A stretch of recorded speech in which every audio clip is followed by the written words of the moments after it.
Welcome to the United States of America, the land of the free and the home of the brave.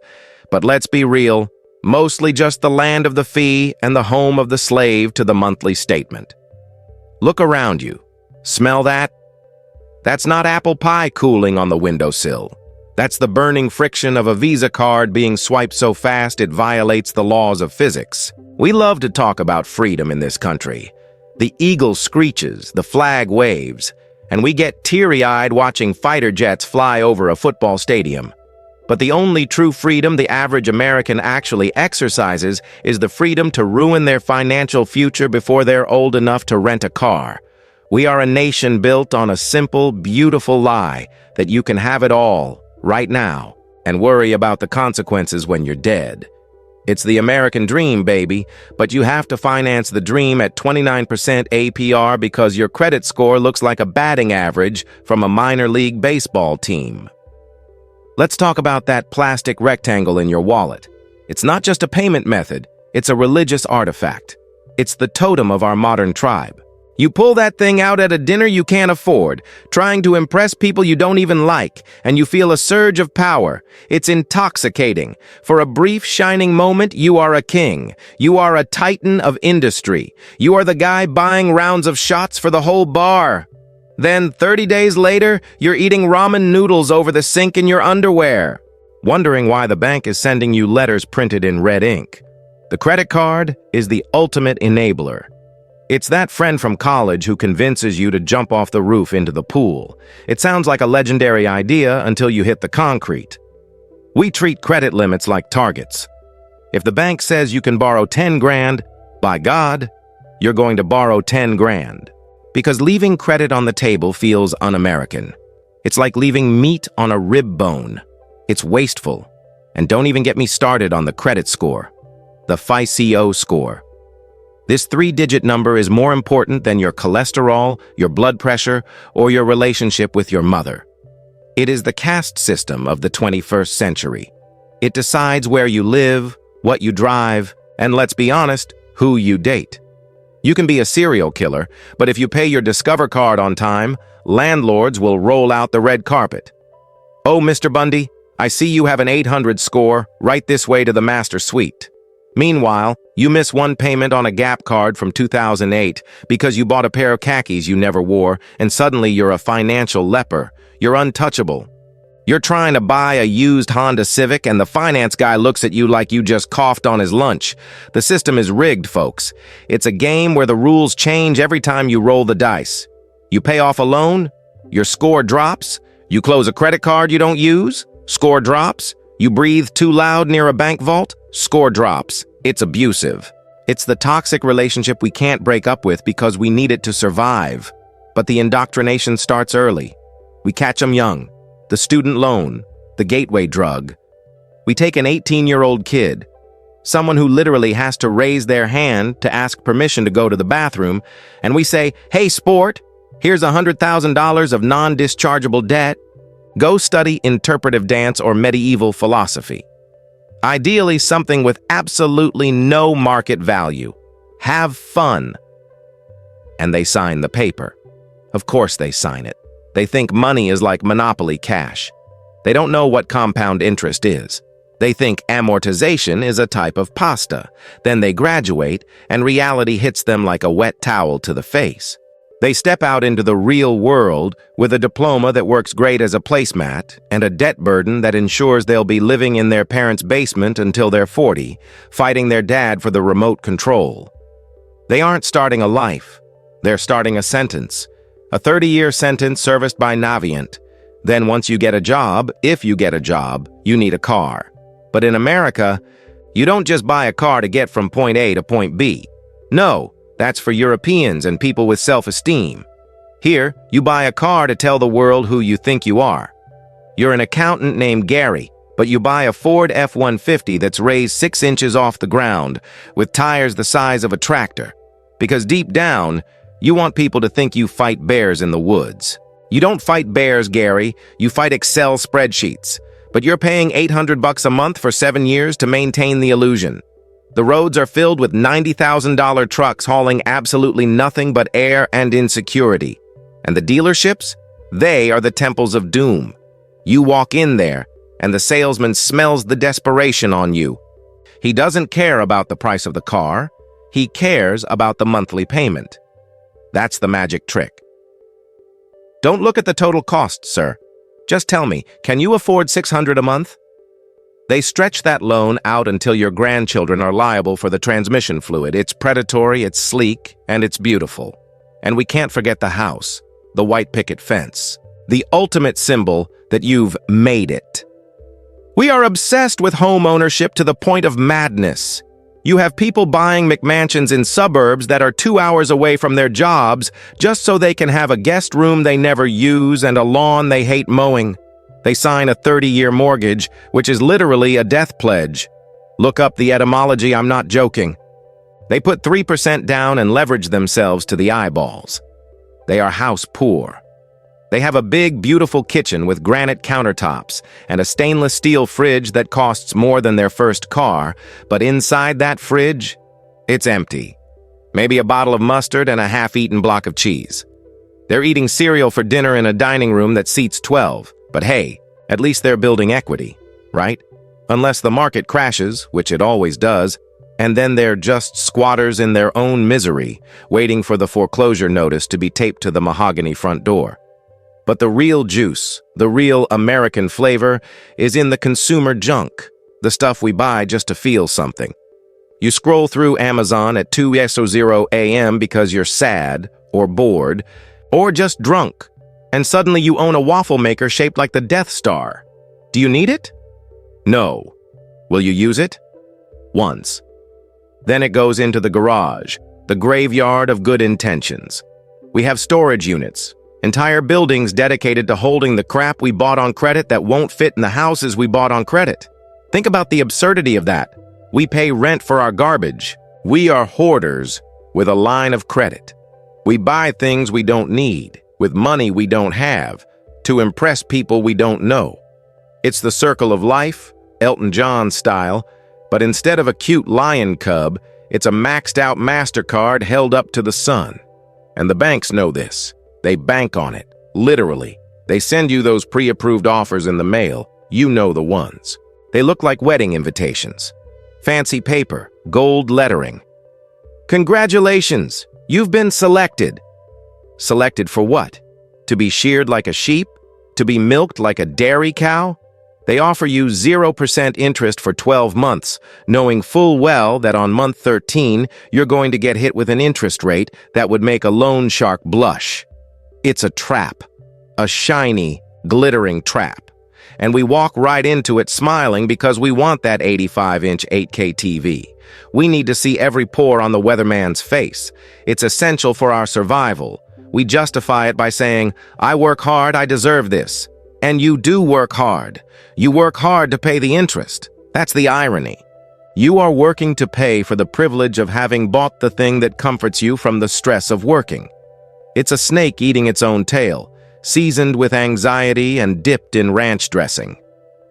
Look at the holidays. Christmas in America isn't about peace and love, it's about the fiscal quarter.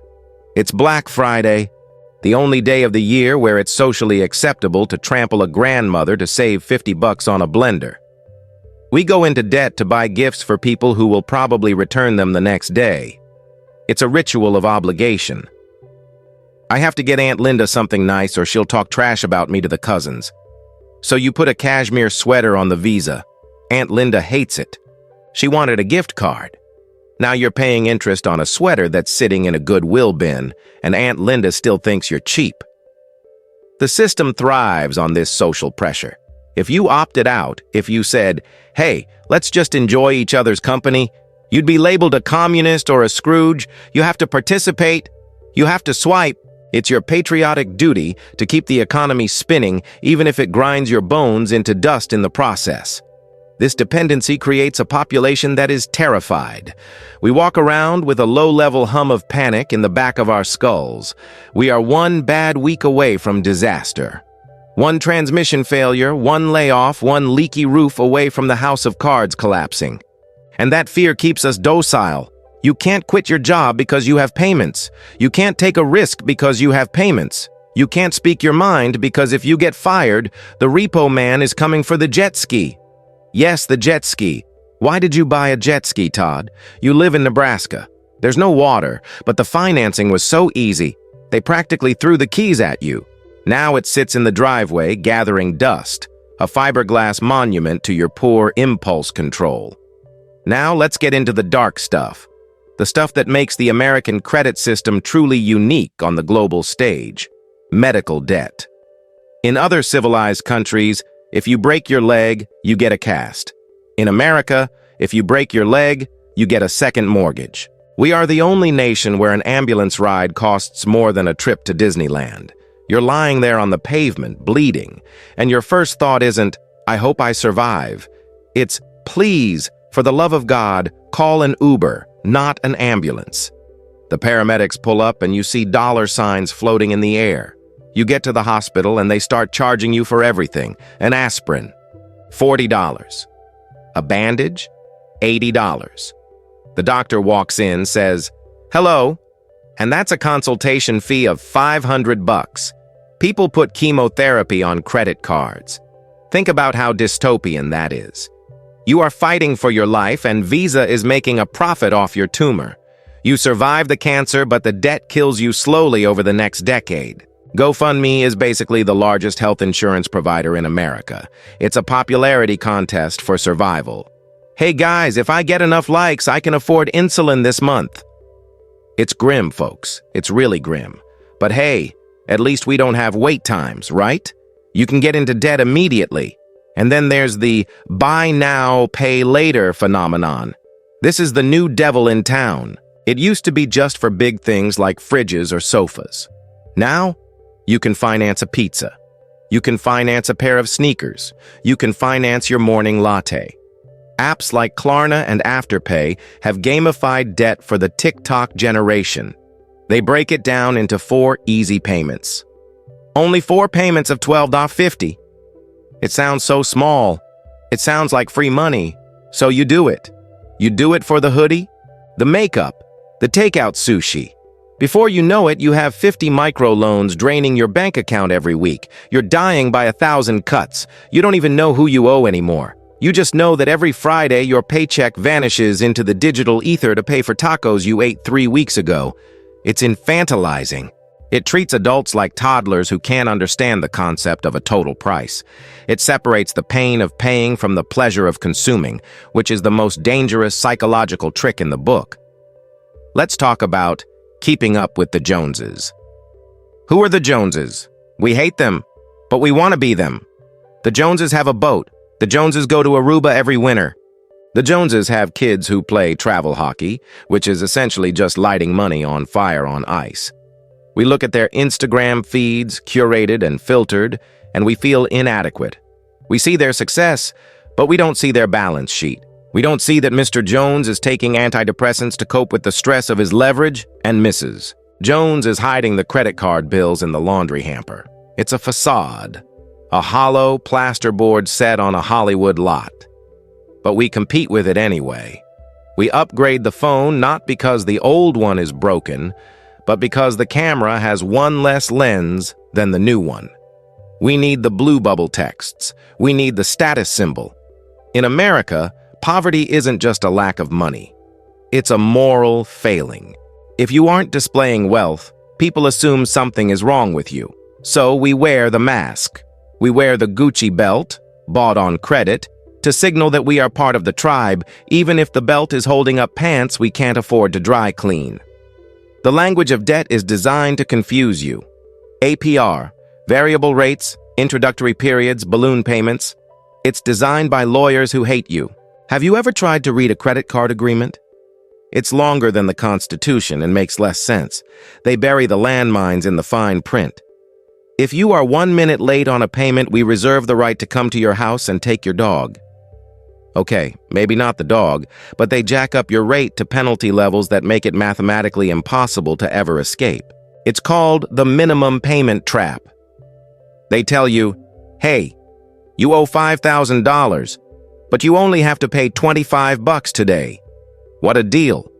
If you only pay the minimum, You will pay off that $5,000 debt in roughly 34 years.